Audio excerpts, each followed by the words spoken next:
Hello, everyone, and welcome to the Spurs Up Show, the best Gamecocks podcast on the internet. Today is Thursday, January the 16th, 2020. On today's show, I break down South Carolina's 81-78 win over the Kentucky Wildcats. Holy moly, South Carolina gets a monster upset at home at Colonial Life Arena. Jermaine Couisnard with the last-second shot to beat the Kentucky Wildcats. I'll break down the entire game, including just what it means for this 2019-2020 season. Jermaine Couisnard, the fight and resilience of this team. Frank Martin, a look ahead of the rest of the season, and much, much more. Also, some news and notes to get to, your listener questions, and a fantastic interview with former Gamecocks outfielder DeAngelo Mack that I know that you are sure to enjoy. Before we get into everything, this is a podcast to you by our friends over at Ag South Farm Credit. Guys, most lenders don't understand land financing. Ag South Farm Credit specializes in land financing and has been doing it for over 100 years. They make loans for small and large acreage, hunting property, timberland, farm and pasture land, even home mortgages and construction. They have a ton of great benefits, including long-term fixed-rate financing up to 20 years, down payments as low as 15%. They have competitive rates, and they pay an average of 25% of the interest back every year as what they call patronage. So they're a cooperative, so they share in their profits with their member borrowers. So, guys, for example, on a $300,000 loan at 6.5% for 20 years, you would get back $2,770 each year. They have an experienced lending staff that knows land and knows how to finance. So, guys, it's 2020, right? We're all going to be making big-time life decisions in 2020, whether it's getting married, we're getting a house, we're getting a new job, we're getting a new car, we're buying some land, whatever it may be. Whenever you make a big-time life decision like that, especially a lot of us out there, again, you're buying your first house, you're getting your dream house, whatever it is, you want to feel as comfortable as you can about the situation. You want to feel like someone's in your corner. They're going to make that process for you super simple, super easy, make it smooth. Ag South Farm Credit is that lender. One of the questions they get asked most, because obviously they do land, they do mortgages, they do a little bit of everything. Do I have to get two loans when I'm buying land and building a house, or can I bundle it into one loan, right? So how many loans do I have to get? So you actually have the ability, or excuse me, they have the ability to do a one-time close on your land, home construction, and permanent financing, so you don't have to pay double the closing costs. So they're actually saving you money in the process. They'll even work with customized cash draws for your builder to make it easier on them to get your home built quicker. So, guys, like I said, Ag South Farm Credit, they're looking out for you. They're going to make the process as simple as possible, as easy as possible, and they're going to save you as much money as they possibly can as well. So if you want more information on their construction and permanent financing, give those guys a call, 844-AG-SOUTH, or visit their website, agsouthfc.com/TSUS. That's AGSOUTHFC.com/TSUS. Ag South and Eco Housing Lender, NMLS 619788. So again, their website, agsouthfc.com/TSUS, or give them a call, 844-AG-SOUTH, and tell them Chris from the Spurs Up Show sent you. All right, let's get into it.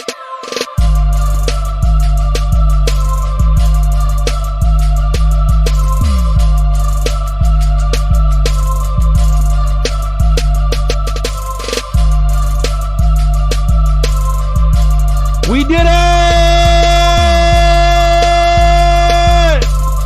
Hello, everyone. I'm Chris Phillips of the Spurs Up Show, joining you as always. Appreciate you guys tuning in. Holy smoke, South Carolina finds a way to pull the upset. Who'd have thunk it?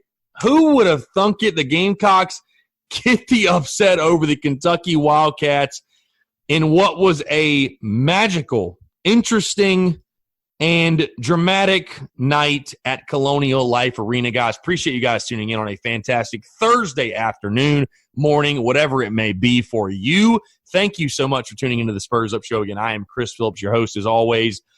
Man, we've got a lot to talk about. What a night, what a game, what an afternoon, whatever it may be. What a phenomenal time at Colonial Life Arena. South Carolina gets the 81-78 win. The first thing I want to say to you guys, holy shit, did that really just happen? I'm recording this immediately after the South Carolina-Kentucky game. I was at the game. I'm sure you guys saw the video on social media. Unbelievable. Unbelievable. I'm so happy that I had my phone out at the correct time to get that last-second shot. But what an interesting, unreal, unbelievable game. A lot like this South Carolina basketball team this season. My emotions were all over the place in this basketball game because early on, there was there was frustration, there was anger, there was anxiety, there was nervousness, there was optimism. I mean, guys, at one point, I think it was like 10 minutes left in the second half. I'll be completely honest with you. The spread was Kentucky was a 5.5-point favorite. I was sitting in my seat thinking to myself, you stupid, stupid asshole. Why did you not bet the house on Kentucky minus 5.5? Easy. The easiest bet in college basketball history. Guys, you don't realize how close I was to tweeting it out. And I thought, let it play out. Let's see what happens. It'll probably work out that way, but this is college basketball. Let's see what happens. And sure enough, I would have lost the house. I was dead wrong. By the way, cheers to everyone again. I did this on Tuesday as well, but why not tonight? Or why not today, excuse me. South Carolina beating Kentucky. Cheers. Sip from Columbia Craft, a toast. What a game. What a game. What a win. South Carolina getting its first conference win against Kentucky. What a bipolar team we have. You know, the Gamecocks have lost games to Boston, to Stetson, but you've beaten Virginia and Kentucky. Does anyone understand this team right now? Does anyone get this team or know what this team is thinking or doing? I sure as hell don't. You know, I was joking with my buddy after the game. It'd be such a South Carolina thing and I'm going to get in this in a second, but it'd be such a South Carolina thing to win this one and then go lose on the road to A&M on Saturday. An A&M team that's, 8-7? Not really great. But the Gamecocks, for whatever reason, show up and play their best basketball this season at least against the best competition. I want to start talking about diving into this game, and you can't start anywhere else. It would be a disservice to start anywhere else but Jermaine Couisnard. Phenomenal night. Tip of the cap and a round of applause for Jermaine Couisnard. Jermaine Couisnard, last second. Mashed potatoes, Skittles, buckets. The bank is open. Whatever you want to call it. Jermaine Couisnard with ice in his veins, ladies and gentlemen. Ice in his veins. 26 points. 3 rebounds, 3 assists. 34 minutes on the night, 26 points, a career high for Jermaine Couisnard. Unbelievable game. An unbelievable game for Jermaine Couisnard. I think he had 17 of those in the second half. Frank Martin saying in his post-game presser after the game that Jermaine Couisnard is becoming the heartbeat of this team. You know what's so funny? I talked about Jair Bolden. Where is Jair Bolden? I don't think he came out of his damn warm-up suit the entire game. But really what the point of that clip was is that, hey, if A.J. Lawson's going to struggle or not be the guy or if he's whatever's going on, somebody else has got to step up. Jermaine Couisnard did that. 26 points. Ice in his veins on the last shot. What a shot. What a shot it was.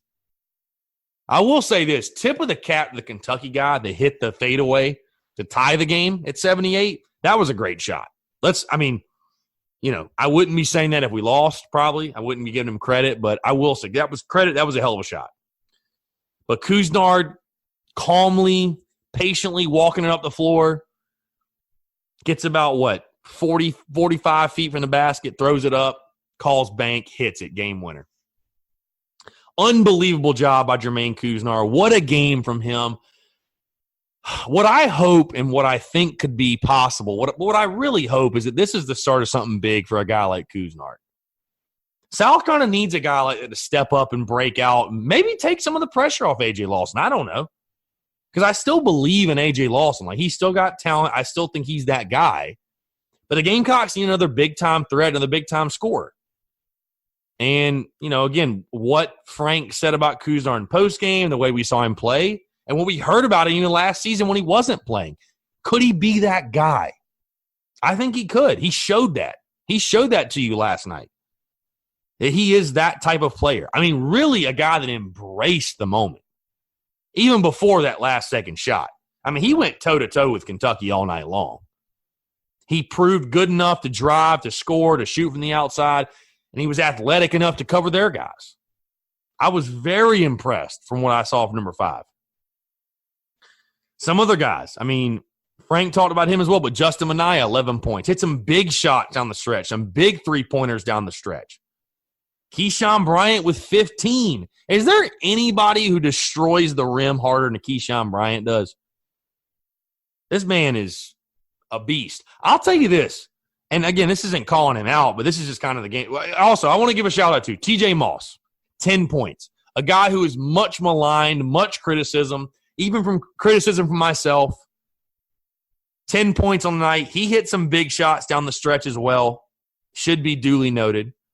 One of the things that surprised me, and this is not calling him out, but Mike Kotsar, zero points on the night. It's very – if you'd have told me Mike Kotsar has 0 points, I say we probably don't win. But shout out Alonzo Frank, 6 points. Shout out Jalen McCreary, 6 points. Did just enough in the paint.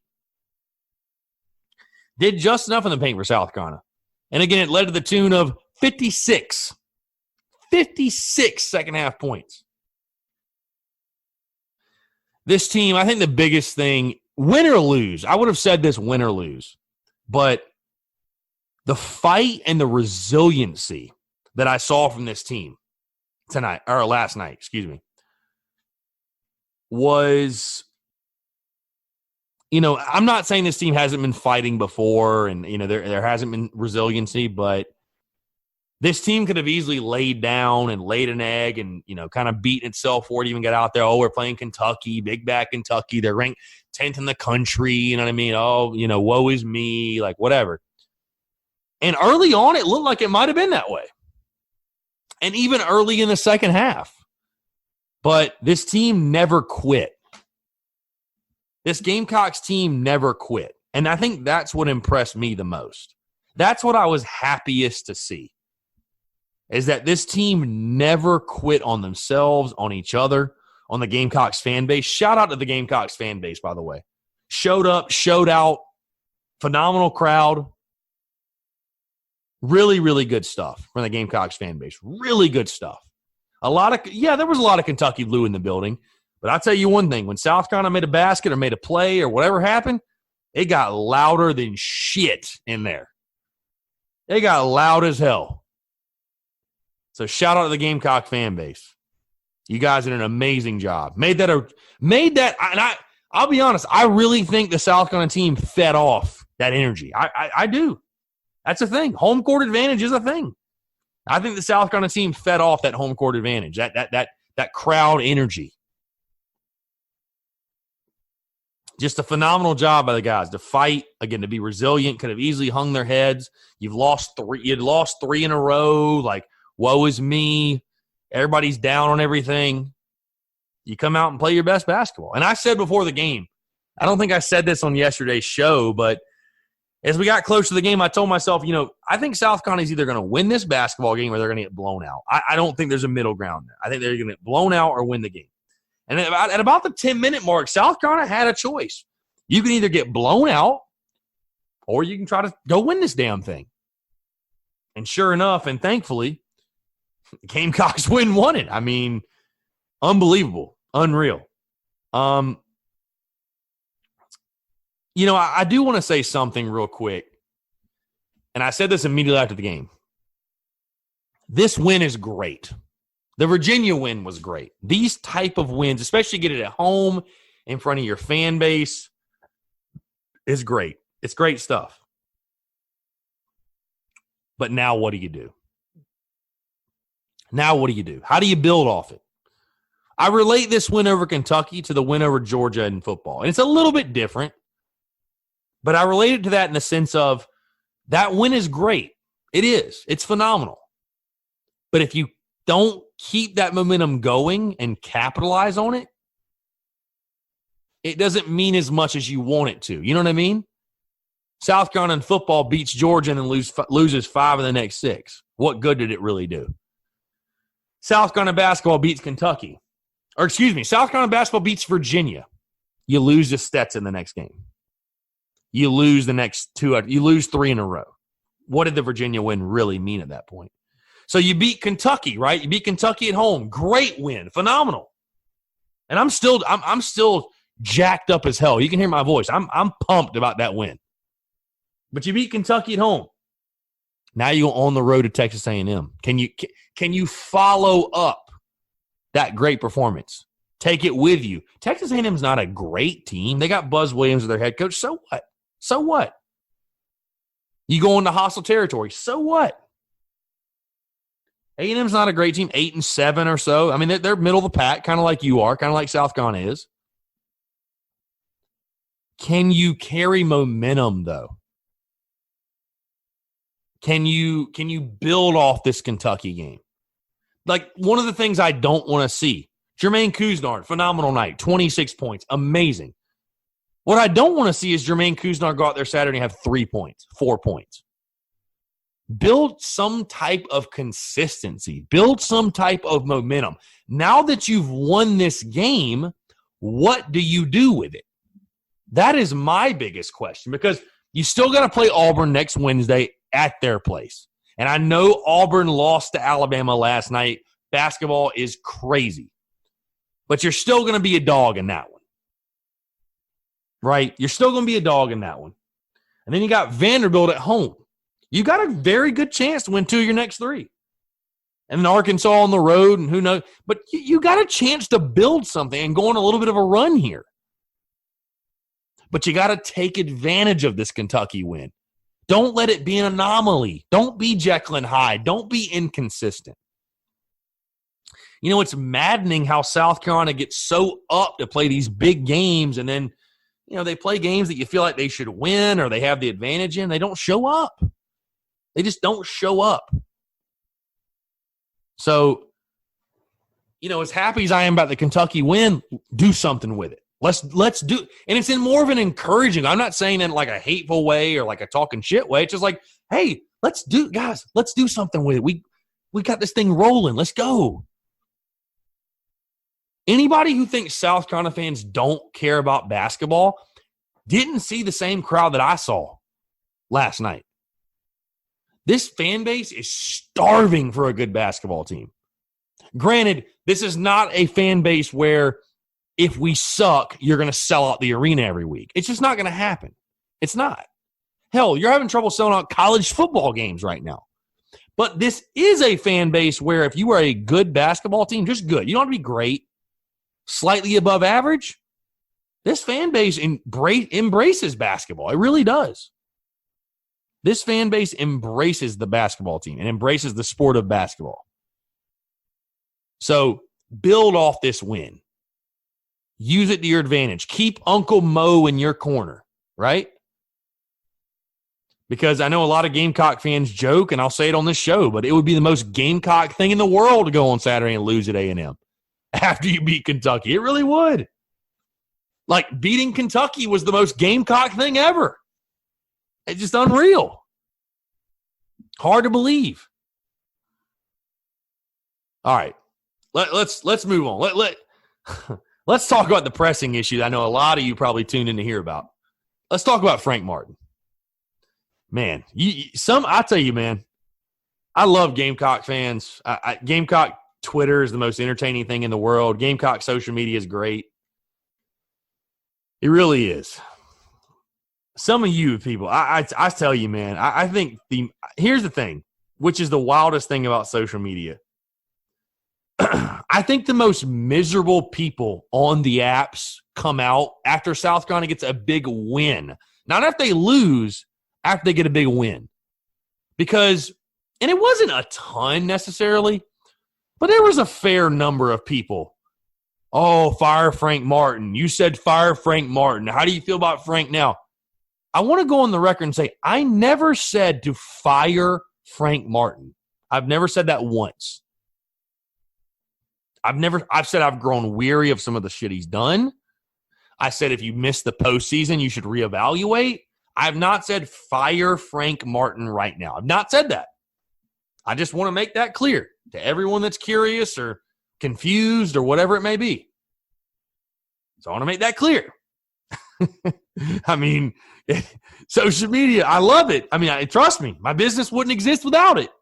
Spurs Up Show wouldn't exist without it. But man, some of you on social media, you got to stop taking the internet so serious. Just calm down. Enjoy the W. Get a grip. Either way, I digress. Let's talk again a little bit more about Frank Martin. A lot of you, I had some people ask me, I went on Instagram Live to the game, does this save Frank Martin's job? Or like, what does this mean for Frank Martin in South Carolina? Listen, I like Frank Martin. He's a good basketball coach. You don't beat a team like Kentucky and Virginia if you're not a good basketball coach. I don't want to say decent. A good basketball coach. He's a good basketball coach. There's no question. There's no question he's a good basketball coach. Right? Like I just talked about, though, what do you do with this Kentucky win? I still say to this point that if you miss the postseason entirely, you may need to evaluate and see if a change is warranted.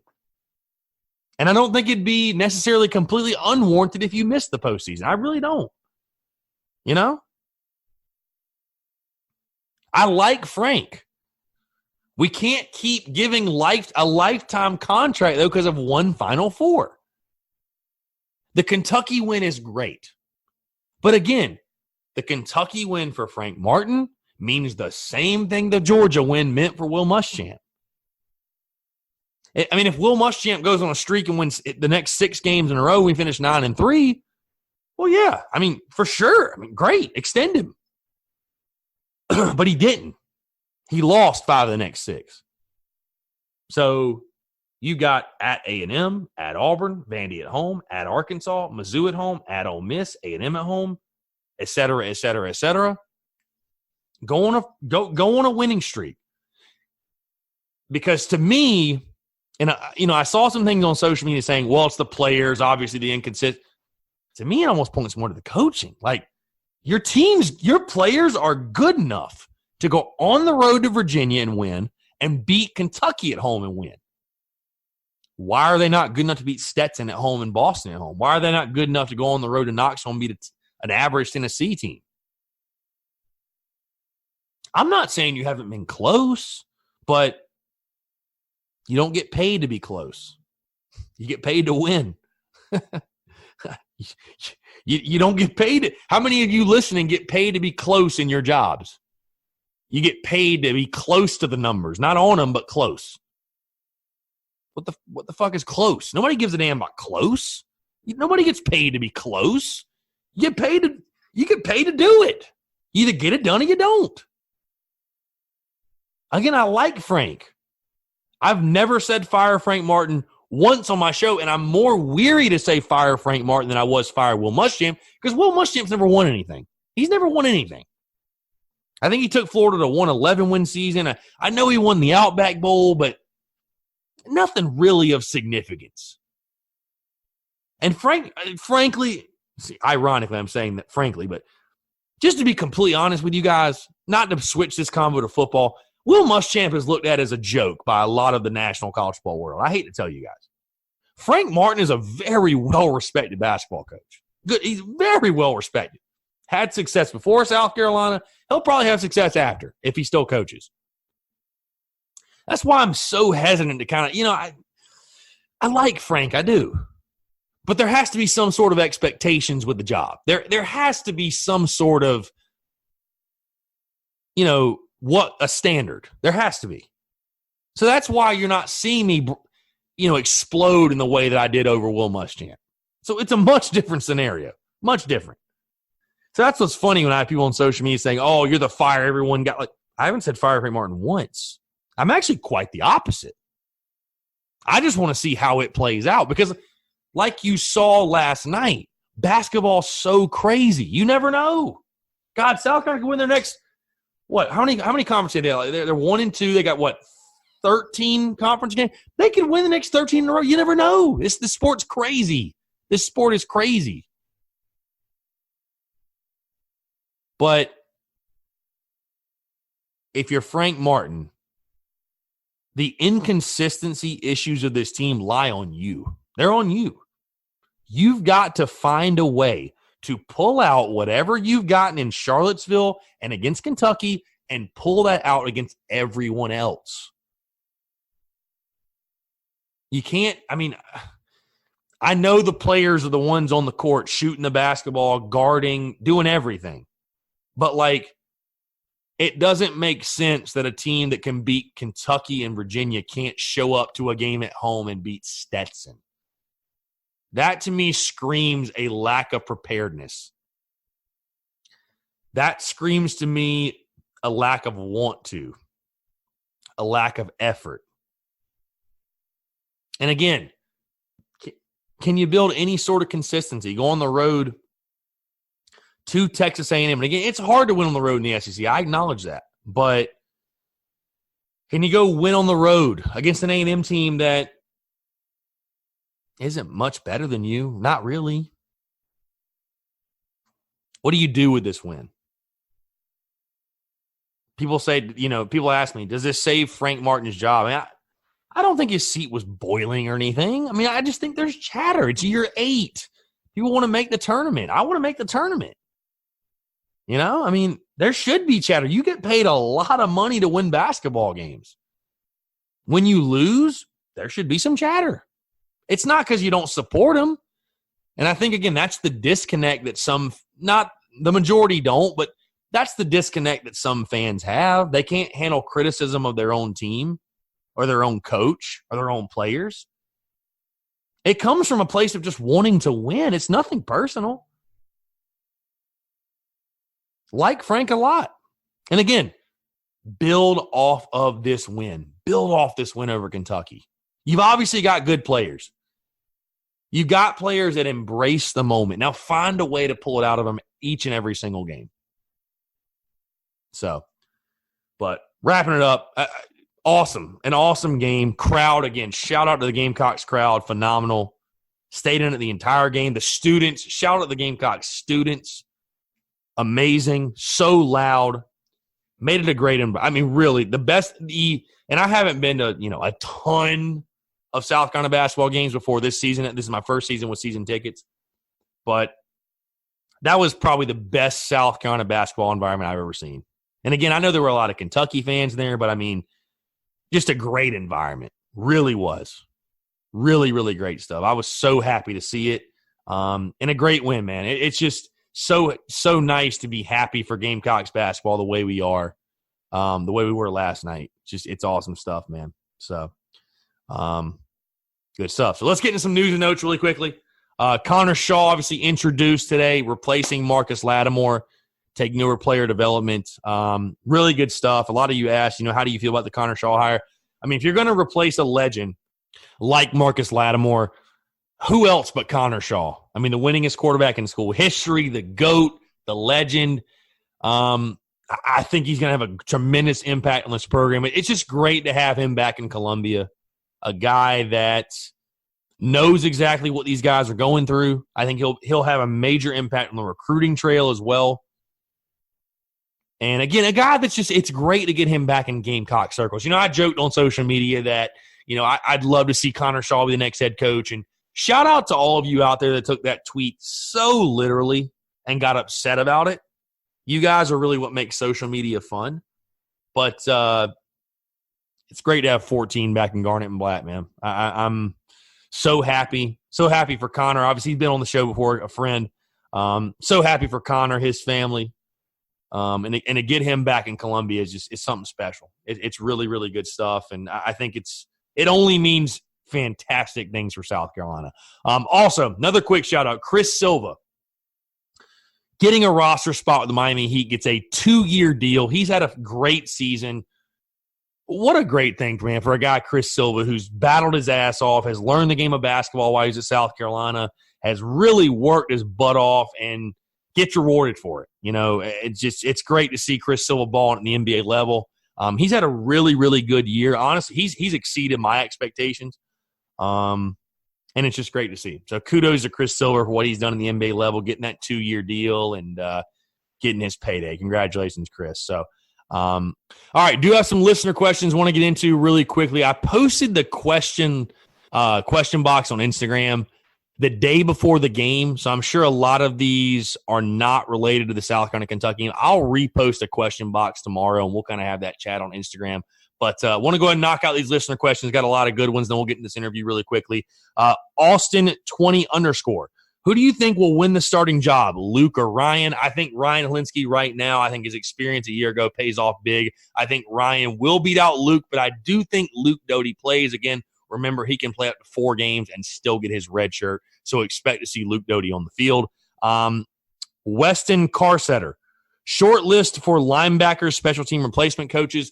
Honestly, I don't know a lot of guys who are trying to replace him right now. I think Kyle Krantz obviously is a candidate, but outside of that, not 100% with the guys they're going after. Weston Carsetter again.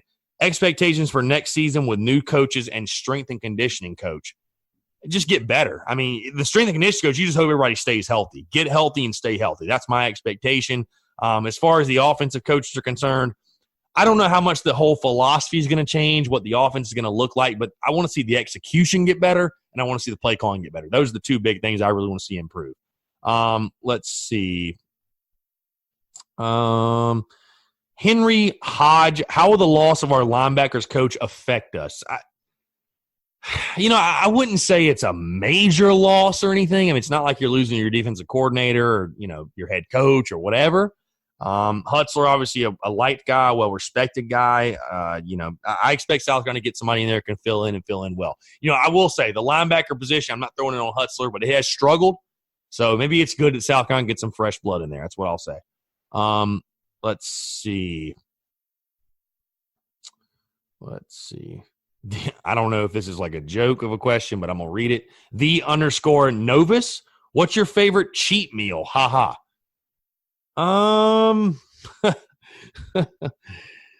Favorite cheat meal would probably just like pasta. I mean, really just pizza, pasta, any pasta. Or hibachi. Hibachi's awesome too. Unstable Storm 101. Last question. Record for next football season, and is Muschamp staying? I think the record's 5-7, and I don't think it'll be good enough to beat Muschamp in Columbia. I really don't. I don't think it'll be good enough for Will Muschamp to return. I've got 5-7 right now. I mean, listen, I think going into 2020 football season, it's going to be a lot like going into last football season, where it's like anywhere between 5-7 and 7-5 is not a bad prediction. You know what I mean? But going into 2020, there's much more hesitancy on my end to pick a record like 7-5 because we just finished 4-8. So I'm erring on the side of caution, and I'm more in show me mode. Like, if you're going to go 7-5, do it. But I'm not going out on a limb and saying you're doing it until you do it. So I've got 5-7 right now, maybe 6-6. I'll give my official prediction come the summer before SEC Media Days, but I've got 5-7 right now. So appreciate all the questions, guys. Got a fantastic interview. Former Gamecocks outfielder DeAngelo Mack. Obviously, again, as we creep closer and closer to opening day, bringing on more and more baseball guests. So DeAngelo Mack, a guy played for the Gamecocks, was a true slugger, swung the shit out of the bat, guys. Took some mammo hacks, if you don't remember. I'm so excited to have him on. A lot of great stories, a lot of great memories.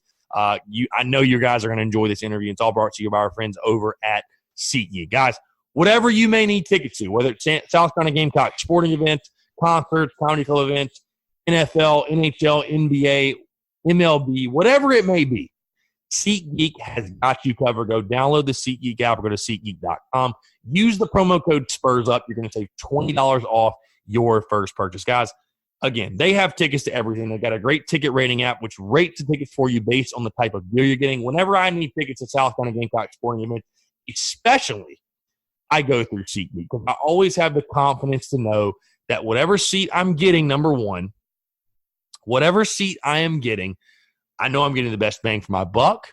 I know where I'm sitting. Number one, I'm getting the best bang for my buck. I'm getting the best price possible. I don't have to scalp for the ticket. They really take care of all the work for you, make it super simple, super easy. They'll send the ticket right to your phone. It's a no-brainer, guys. So, again, that's our friends over at SeatGeek. Go download the SeatGeek app or to SeatGeek.com. Use the promo code SPURSUP, that's SPURSUP, to save $20 off your first purchase. All right, enjoy this interview with former Gamecocks outfielder DeAngelo Mack.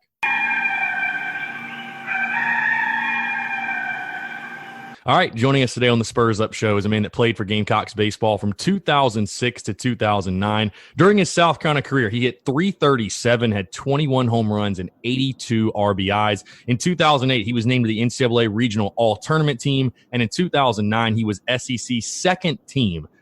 He was also drafted in the 13th round of the 2009 MLB draft by the New York Yankees. And during his minor league career, he hit .274, had 27 home runs, and 144 RBIs. I'm very pleased joined by former Gamecocks outfielder DeAngelo Mack. DeAngelo, appreciate you taking the time, man. It's a pleasure to have you on.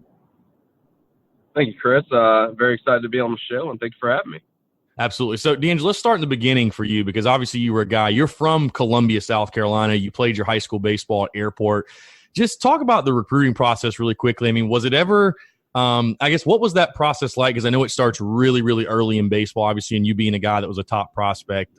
What was that process like for you? Was there ever any doubt in your mind about where you wanted to go to school and play college baseball? Yeah, I mean, at that point in time, you know, we were doing very well. South Carolina was a very prestigious program. I knew, you know, kind of right off the bat that, you know, if I got an opportunity to go play at the University of South Carolina, that's where I wanted to go. Some of the perks behind it, just being able to play at home in front of my friends and family, make it a little bit easier for them to see me play. So I got recruited by, you know, several other schools. And then, you know, once South Carolina came through, it was kind of a no-brainer. So I was like, you know, I want to come to South Carolina. I think as soon as I committed, I actually got a call right after from Clemson asking, you know, to go play there as well too. So ended up coming to South Carolina. For sure. So obviously you played for a legend, Ray Tanner. We all know. Just talk about kind of your first interactions with him and just what it was like, the experience of playing under Ray Tanner. Yeah, I mean, the experience playing under him is it's great, to be honest with you. I mean, he's I won't say he's completely laid back, but it's kind of one of those things he kind of gets respect as soon as you step foot on the campus. You kind of know the record. You kind of know what you're getting into. And it's one of those things as a guy that you just go play for. I mean, there's not a lot to be said in terms of like, hey, I need you to go play for me, or him, you know, beating down, you know, the walls how some coaches do. It just wasn't that type of coach. I mean, as soon as you step foot on campus, you know what's expected. And, you know, there's not a whole bunch of yelling at you and trying to get you going. I mean, you just know what you need to do, and you kind of step your game up accordingly. And you're just surrounded by great talent and great players. You know, they did a great job of recruiting. At least every time that, you know, every year that I was there, did a phenomenal job of bringing in players after players. And, you know, you knew what you had to do to get on the field and try to contribute to the team. I mean, at the end of the day, you wanted to make it to Omaha and make it to the playoffs and, you know, get as far as you possibly could. And, you know, you wanted to contribute to that as a player. For sure. So I was taking a look at your career, DeAngelo. 2006, you obviously came in. You were redshirted. 07, you saw limited action, but you came in at a very interesting time. I mean, South Carolina, like you mentioned, obviously a very proud program, very prestigious program. They had some absolute bashers when you got there. I mean, the true murderers row of, you know, Disher, Darnell, Smoke, Havens. I mean, you just go down the list 1 through 9 of guys that could smash. I mean, obviously later in your career, that really came around for you. I mean, when you just take a look at the statistics, your home run numbers definitely reflect that. But just talk about, I guess, coming in as a freshman, you know, what were you able to learn from those guys? And was there anybody that was sort of your mentor or sort of took you under their wing? Because, again, I feel like in your game, you can really see it, especially when you get later in your career. I mean, your senior, you hit 14 home runs, or your redshirt junior, you hit 14 home runs. But just talk about you get in there, and, I mean, you're around all these guys that are, you know, a lot of them are South Carolina legends and can hit the ball, it seems like 1,000 feet. Yeah, no, absolutely. I mean, coming into South Carolina, I mean, just the type of player that I was a gap-to-gap / power hitter. That's just what I did. That's what I was. That's how I kind of approached hitting. And, you know, and that's how South Carolina recruited at that point in time. We were not a big, let's go manufacture some runs, bun them over. I mean, we were going to hit you to death. That was the game plan. We were going to hit. If you came to the University of South Carolina during that point in time, you had to hit or you just weren't going to be able to deal. That's kind of how it was. You know, as far as mentors, when I first stepped foot on campus, guys kind of like Stephen Reinhold and Mark Stanley kind of took me under the wing. They were kind of older guys, and Michael Campbell at that point as well too. Pretty much everyone, to be honest with you. I mean, when you get there, it wasn't like the whole let's go haze the freshmen and stuff like that. It kind of took you under the wing, and you know, they kind of showed you what was expected and how you do things around here. And even off the field, they took you under their wings as well too. It wasn't like this huge separation between freshmen and juniors or seniors. Everybody kind of gelled together. It's kind of a big family. But yeah, following those guys around and getting strong in the weight room. Billy Anderson has done a phenomenal job there since I've been there before, and even now. Just getting everybody strong as they possibly can, and get it out on the field and try to produce some runs. That was kind of the game plan when I was in school there. Yeah, DeAngelo, you touched on something that I really, was excited to talk to you about, honestly, because, I've talked to a lot of different guys, obviously, on the show that played for Tanner. I mean, it's no secret what the approach was, right? Lift and, get the baseball out of the yard. It's singles clog the bases type attitude. And again, when you had the roster that you guys had and that he had when he was at South Carolina, I mean, it worked. But kind of a funny memory. So I remember my first game, 2009 at Carolina Stadium. It was my first. I think it was maybe the first or second series. You guys were playing Long Beach State. And I remember walking in, you were at the plate, and it was an 0-2 count or a two-strike count or whatever. And it was so funny because hitters, or you hear in baseball circles, the two-strike approach, choke up, try to put the ball in play. You take an absolute hell hack and strike out. But it was so funny because it still sticks out in my mind to this day. Like, that's the Ray Tanner approach. When you have guys that can hit home runs the way you could. I mean, talk about the just that approach, your overall approach as a hitter, but, kind of that mindset. Because, again, I mean, you were a guy, like, when I think DeAngelo Mack, I'm like, this is a guy that took hell hacks up there at the plate. He got his money's worth. There's no doubt about that. No, absolutely. I mean, even my approach when I went up to the plate is I'm always looking for something I can drive. I mean? And that was something that was implemented, with Coach Tanner and, Coach Lee. When he was there, Coach Lee was, kind of took over the hitting coach opportunities. He was a volunteer assistant and progressed into hitting coach and recruiting coordinator. And, if you're going up there, our approach was you're going to drive the ball. You're going to drive it gap to gap. And there was no, like, let's hit the contact and just put the ball in play. I mean, that's all great and all, but, you still want to hit the ball hard somewhere and drive it through the gaps.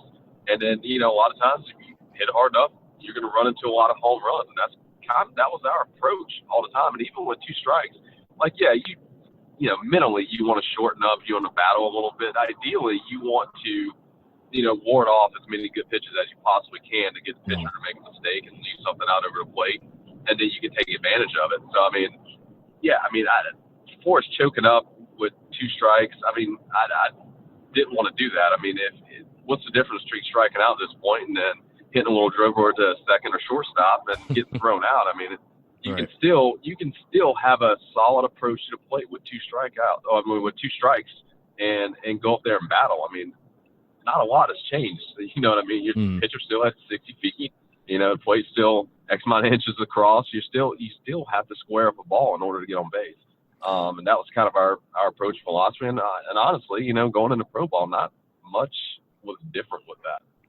Yeah, I mean, I think you look at pro baseball now, it's the one that sticks out to me is Josh Donaldson on MLB Network talking about his approach and basically saying, no, they pay you to hit home runs. You know what I mean? It's like you get paid to hit home runs. So, no, I definitely agree with you. But I'm kind of curious, D'Angelo, because obviously, again, the 2008 season, you played in 38 games, hit 283, had 7 homers, 21 RBIs, but you really came on in the second half of that season. Like I said, you were 2008, the all-tournament team in the regional, and then really propelled you, I think, to your redshirt junior year in 2009 where, I mean, you really exploded. 361, 14 bombs, 60 RBIs.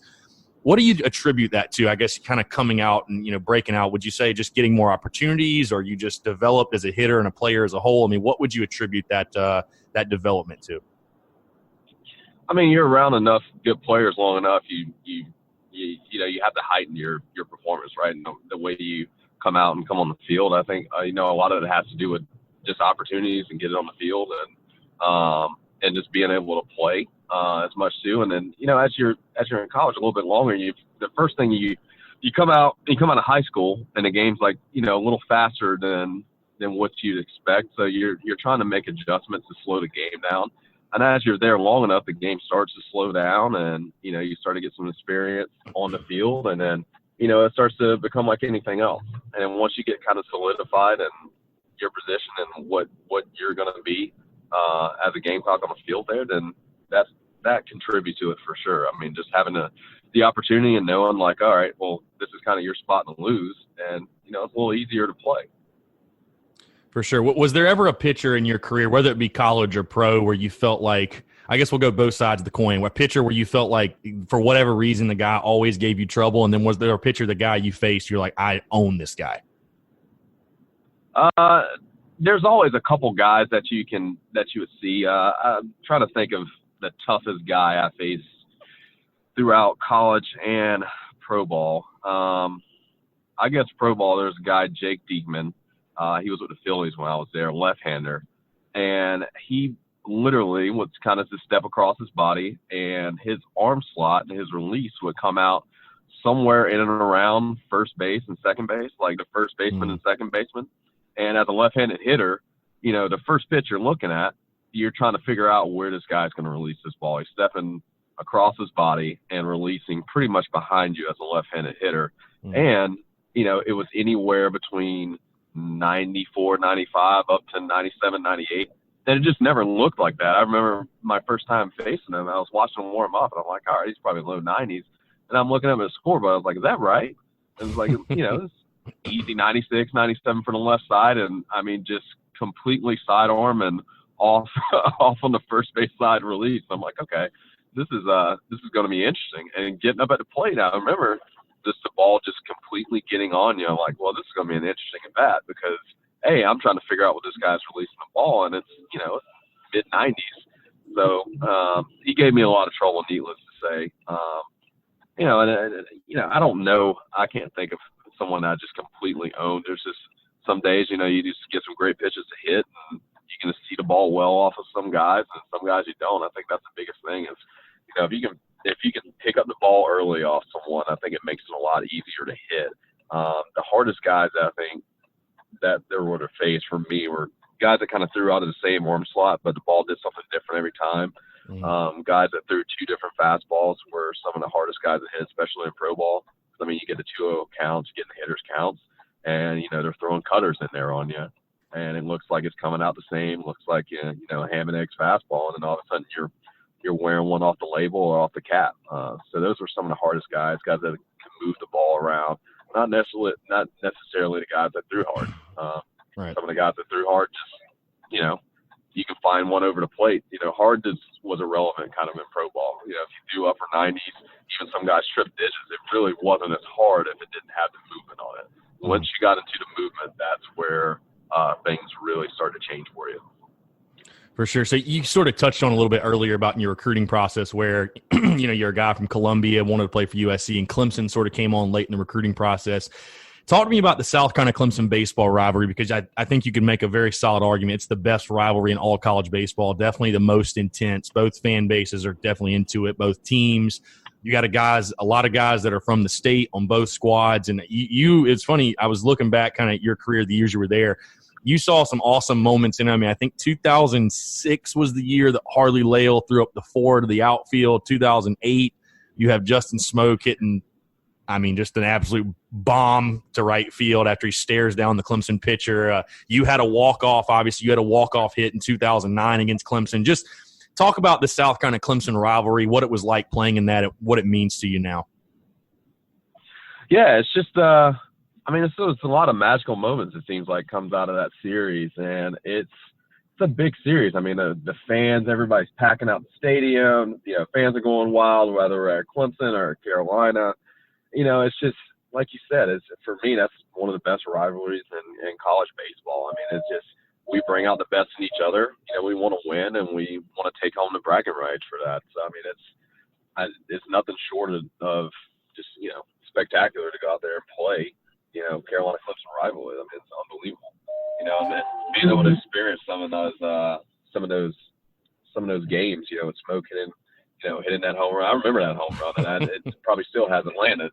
You know, I remember Harley throwing up the 4. I was in the dugout when he was coming off the field throwing up the 4. And it's kind of cool. Those have become, you know, somewhat iconic moments in Carolina baseball. And it's been, you know, nice to be a part of that. Where would you rank in your career as far as moments, the walk-off single against Clemson? Definitely up there. I would say, yeah, that was great. I remember the build up to that. We were behind.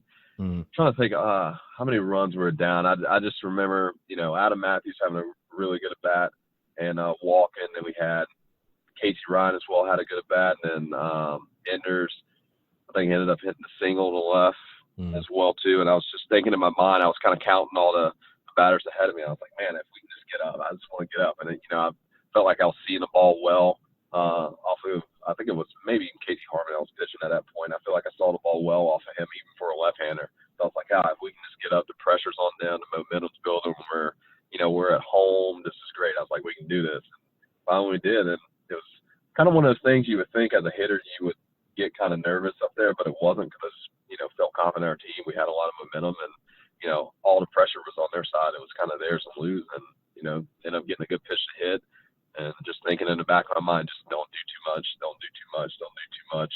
and was able to just hit a hard ground ball between the 4-hole, and that was the end of it.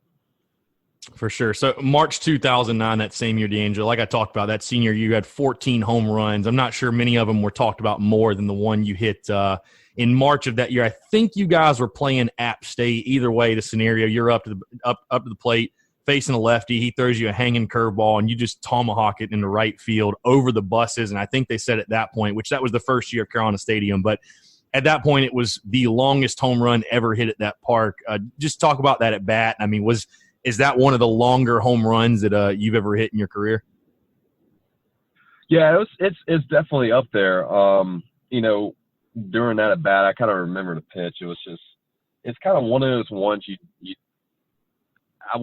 it's not like, it's one of the things you see, and it's a hanging curveball. So it kind of sits up there for a little while, kind of starts over your head a little bit. And it was just one of those things I was like, wow, there's no reason that I should not swing at this, in the middle. And, a curveball, if you were able, to get contact on a curveball, you're going to have a lot of backspin on it when it comes out and it comes off the bat. So that's one of the reasons why the ball went far, is because it was a hanging breaking ball, and then, it's already getting that backspin on it. So you just hit it and get a little bit more out of it. And, that was basically it to that one. So just had a hanging curveball and just tried to take advantage of it. So you're drafted 2009. You're drafted in the 13th round by the New York Yankees. DeAngelo, just talk about, obviously, it's a goal of yours since you're a kid. I mean, what's the emotions for you to find out you're drafted by the Yankees?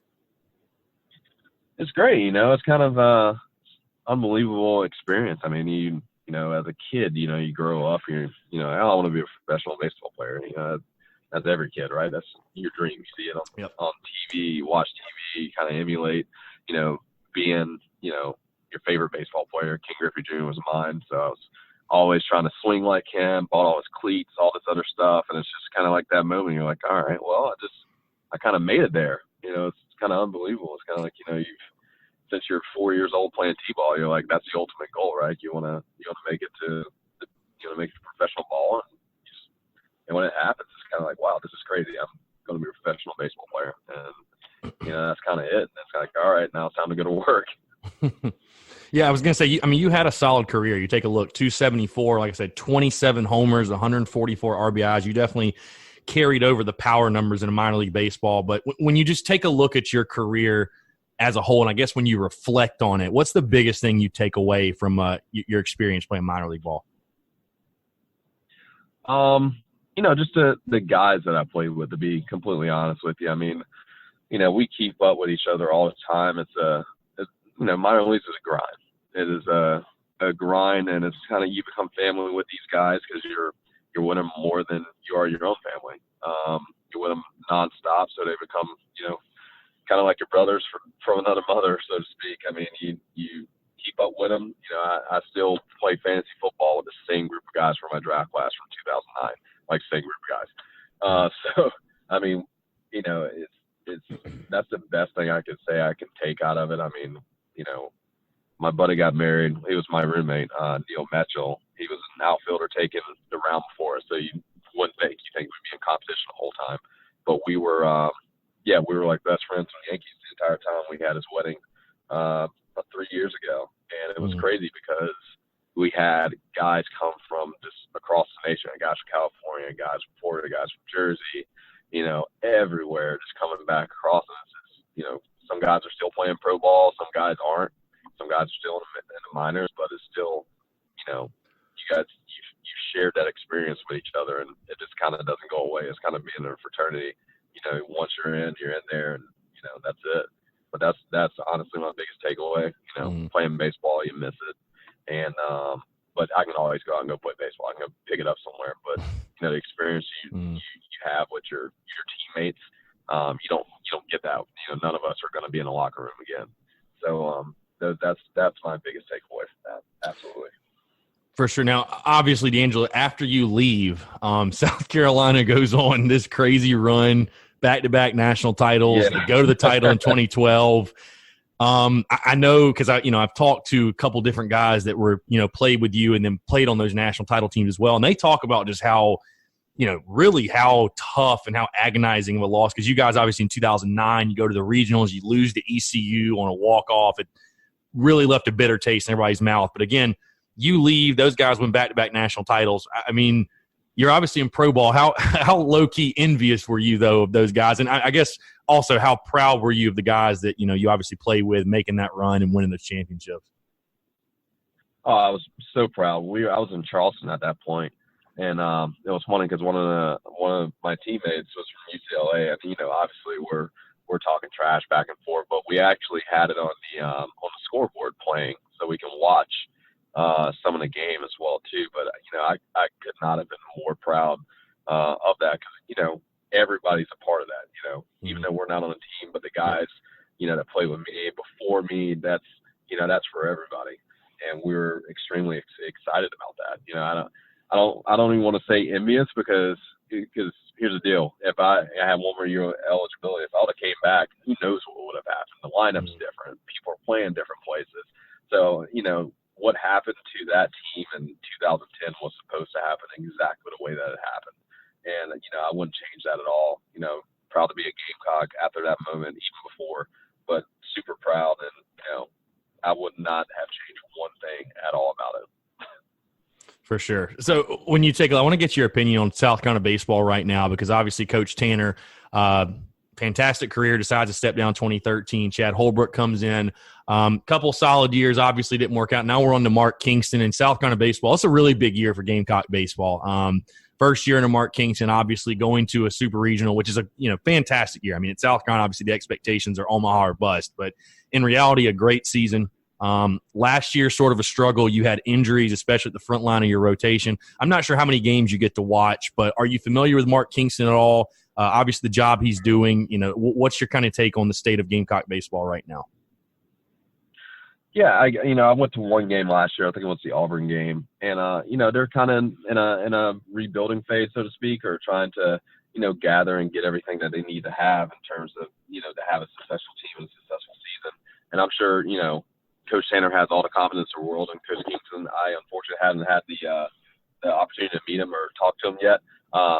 Wanting to do that, I'm going to try to get down there this year a little bit more and try to get the games a little bit more. But I'm more than confident that Coach Tanner put him in that place for a reason. So I'm sure he's going to do what he can to get us back to where we want to be at the end of the day. I think sometimes we're a little spoiled after we go to the World Series 3 times in a row and win 2 of them and almost win a third one. And I mean, once you taste that victory, you want it all the time, and that's good. That's a great place to be in, and that's the ultimate expectation. That's what you want. And I think once we get everything back to where we want to, I think we'll be fine. So I'll definitely keep up with it a little bit more and also see where we are as well.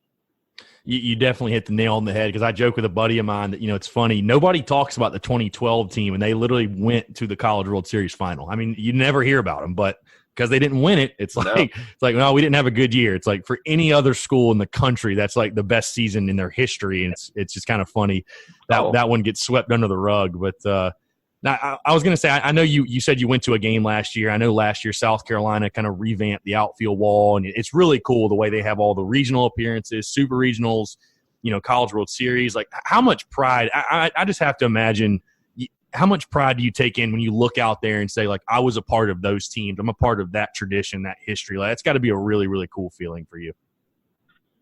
Yeah, it's a great feeling. I mean, even before I got here, we had a long history of winning and making it to, regional, super regionals. I mean, just repetitively over and over again, every single year. Seems like that's just what we did. That kind of known here. And like you said, anything under that was somewhat of a disappointment. And to know that you were a part of that that great string of teams that just came on for such a long time. I mean, it's great to be able to throw your name into that bunch, and some of the great players that just came out of here. I mean, that's the reason I came to South Carolina, because I wanted to be a part of that. And fortunately, I was. So I wouldn't trade it for a world. So, DeAngelo, last question, we'll get you out of here. When you take a look back at your career, I'll let you pick either best memory you had at South Carolina, or is there one funny Ray Tanner story that sticks out to you? Best memory or funny stories? Oh, man. Let's see if I can think of something here. I'm trying to think of any appropriate funny stories. I'll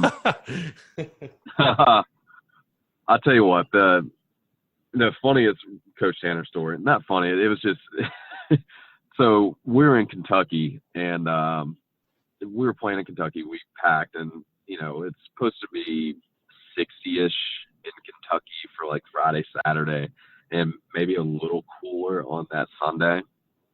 And we played the first two games, and we're 1-1, and we get to the next day, and out of nowhere there's this snow blitz, like the storm just comes through, this winter storm. And none of us packed for this, by the way, whatsoever. We're out here in 3/4 sleeves. We're trying to dig up stuff out of the bus to see if there's any extra long sleeves anywhere.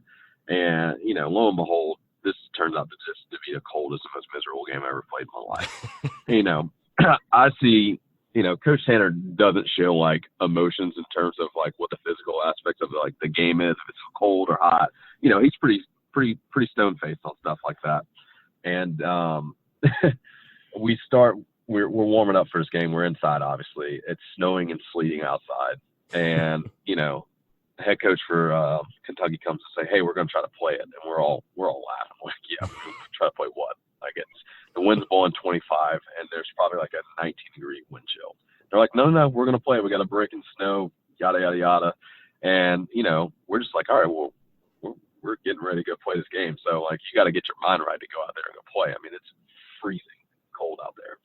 And, we get in. This is probably the best game I've ever seen pitch, and it was by Blake Cooper. I mean, it was just one up, one down, one up, one down, one up, one down. Just 1, 2, 3, 1, 2, 3, 1, 2, 3 every single inning. I just look over. I just remember in the dugout looking at Coach Tanner, and I don't think I've ever seen him that physically, like, just shaken and cold and just red to his face of how miserably cold it was during that game. And I mean, he was in the corner over there by the heater, pacing up and down. And that was just one of the funniest, like, Coach Tanner stories. But because anybody that knows him, like, knows he is just straightforward, like, doesn't show any type of those emotions of like, hey, I'm cold or anything's cold. But I've never seen him that cold in his entire life. And I tell you what, Blake Cooper made that about the quickest game I've ever been a part of in terms of pitching. I mean, my goodness, he went out there. He may have thrown 100 pitches tops through 9 innings. I mean, it was just unbelievable to come out there, no sleeves, no anything, and just up, 1, 2, 3, 1, 2, 3 all the way through the game. But just to see him that cold, it was kind of like, all right, he's human somewhere, It's kind of ironic you bring that up, because a couple of weeks ago I saw Michael Roth. Somebody tweeted at him about Blake Cooper or something. He actually brought that up, saying the most impressive game he threw was at Kentucky, and was saying it was snowing, had no sleeves on. So kind of ironic, because I'm like, I feel like I read about this like 2-3 weeks ago, and sure enough, it's the exact same game. So that was the coldest, the most miserable game I've ever played through my entire history. You guys got the win, though, I imagine. I mean, you got the win. We got the win because we hit first. I remember we got a few runners on, and some of the boys for Kentucky, I mean, they were done after the first inning. Yeah, it was that miserable. That's awesome. Well, DeAngelo, really appreciate you taking the time, man. I know I speak for all Gamecocks when we say it was a pleasure to watch you out there in the diamond, obviously do what you did, and really excited to be talking with you. And let's do it again definitely sometime soon for sure. No, absolutely. Thank you for having me on the show, and I appreciate it, man. Look forward to being back at some time. Absolutely. So for DeAngelo Mack, I'm Chris Phillips. We appreciate you guys tuning in, and we'll catch you next time on an episode of the Spurs Up Show.